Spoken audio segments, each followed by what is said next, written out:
Like, we have to understand that the world is based off going against God's commandments and God's law.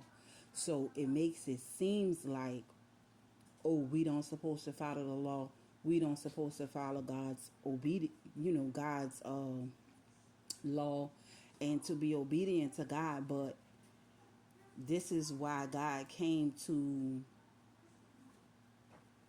break the law, not to break righteousness, because truly what is righteous, it is righteous. So he didn't come for you to not to walk in righteousness, not to break what God has spoken of, which is God's commandments, which is righteousness. But he came to remove the bondage that was causing us to fail at it, because you know the enemy have this thing where he make worldly things, and the way that we live in this world. One thing about Christ Jesus, when he talks about the wine, that the wine was always good, whether it was in the beginning, whether it was now, or whether it was the end, it was always the best wine. And so what he was meaning by that is, when it come down to the law, he not saying to break God's commandment. He not saying to not to obey God.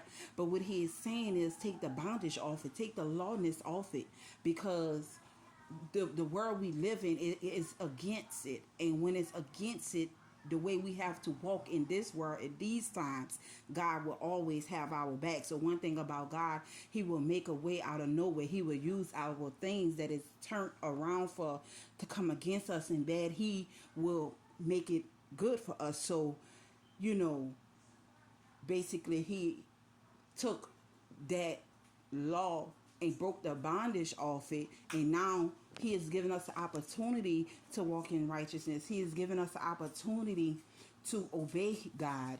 You know what I'm saying? Every day we have to do this walk, not just on a Saturday, but every day is a Sabbath day. Every day keep the law.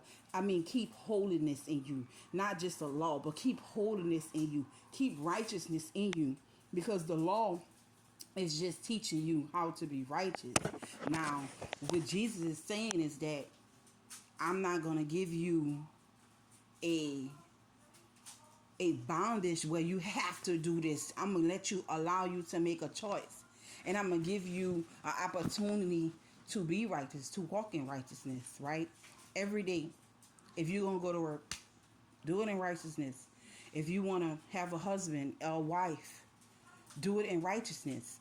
If you want to have intercourse with your husband and wife, you have to do it in righteousness. We can't just do things our own way because we feel like it's right.